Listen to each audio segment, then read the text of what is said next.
I couldn't sleep that night and spent hours doing as much research as I could. I'm a very analytical and logical thinker, so I was always out of touch with emotions. In doing my research, I looked into how to be emotionally supportive. I finally understood that trying to solve the problems that people come to me with isn't what they're looking for in that moment. They just want someone there to listen. That, among other things I found, gave me a hope that I had never had before. A hope that I was on the right path to getting my emotional side in check. I spent the next day checking in on people, telling my parents how much I love them, finally getting those pesky house projects done, and dusting off my wife and I's scrapbook that she made for me years ago. I spent hours adding photos, reminiscing, and vowing to fix my problems, to be there for my wife and her hobbies, to go with her on walks, and to be someone that she could open up to. One thing was still not sitting right with me though.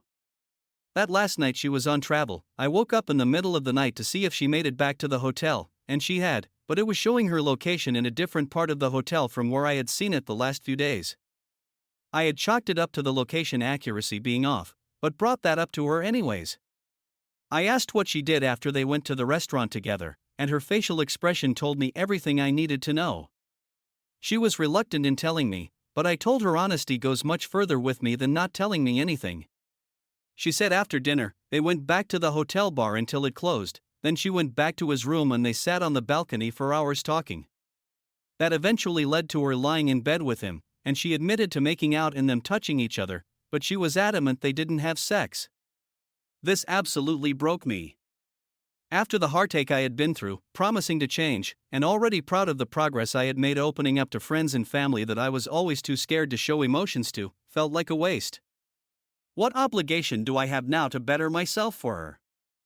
On one hand, I'm happy of the progress one day has shown in my confidence and want to continue for myself, but how can I be emotionally supportive to her after what happened? Against what most on here would probably say, I'm willing to forgive, but it will take time. She was the love of my life. I was so happy to build a life with her. I recognize that what led to this is mostly my fault, yet her reverting to cheating as a coping mechanism is inexcusable. I genuinely think that this is a one-off incident. That my progress toward getting therapy and discovering my emotional side will bring us back to that love that we used to have, that love that I thought we had until I was blindsided by this. Is it worth my time to fix this?